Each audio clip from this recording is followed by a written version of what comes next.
संगमनेरचे शिवसेना आमदार अमोल खताळ यांच्यावरती हल्ला करण्यात आला। एका तरुणानं हात मिळवण्याच्या बहाण्याने त्यांच्यावर हल्ला केला।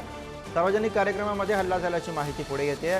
मालपाणी उद्योग समूहाच्या सुरक्षा रक्षकांनी हल्लेखोराला ताब्यात घेतलेलं आहे। आमदार अमोल खताळ यांच्यावरती हल्ला करणारा पोलिसांच्या ताब्यात आहे। हल्ल्यानंतर खताळ समर्थक मात्र आक्रमक झाल्याचे चित्र संगमनेरमध्ये पाहायला मिळाले। मी प्रथमतः ह्या झालेल्या बॅड हल्ल्याचा तर मी निषेध करतोय। आता हे जे गुंड जे होते त्याच्यामध्ये ज्या त्यांनी हे कोणाचे पुरस्कृत होते, पोलिसांना या संदर्भात चौकशीची सूचना दिलेल्या आहेत, परंतु अशा प्रकारचा बॅड हल्ला करून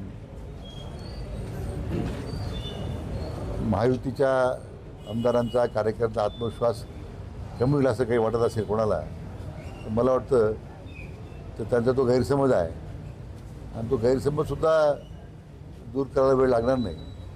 पण शेवटी कायदा हातात घेणं उचित नाही।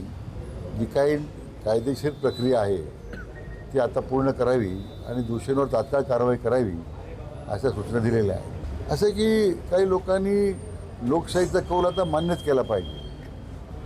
आता जर त्यांना लोकशाही मान्य नाही आहे, ठोकशाहीच मान्य असेल तर मला वाटतं त्याच पद्धतीने तालुक्यातले कार्यकर्ते उत्तर देतील।